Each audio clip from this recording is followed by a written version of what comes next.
Do you think that the writers of Invincible choose to ignore the things that don't really make sense just for it looking cool? Because, for example, for that Rex explode, your idea of him grabbing the arms it works and it cool and it fixes and it kind of makes quote unquote more sense.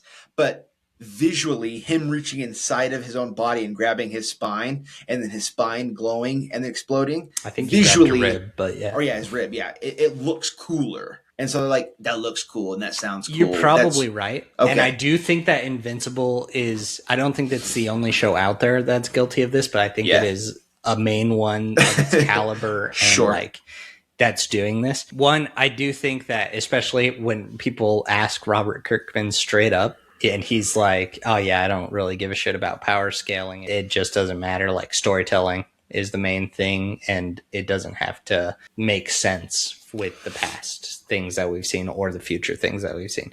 I think that's part of it.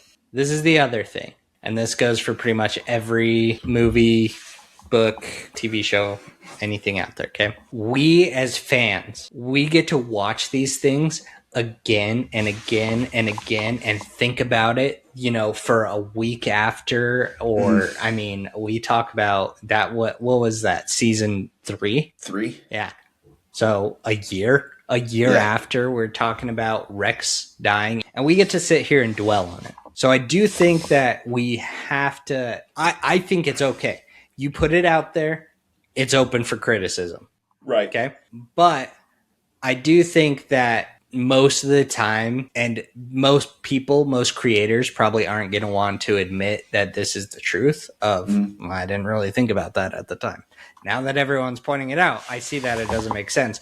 So I'm going to make up some bullshit thing or deflect or whatever. But it's probably more often than not, they didn't realize it, which is why I think that a lot of things that go through Hollywood and stuff, I think they should hire on literal, I don't know, fans, but critics that are going to be like, this doesn't really make sense to me. Before you put it out to the masses, this doesn't make sense to me. And then they look at it and they say, you're full of shit. It makes sense. Like, get out of here.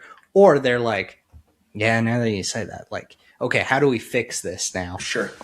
And then things are going to slip through the cracks. There's always going to be something we can point out.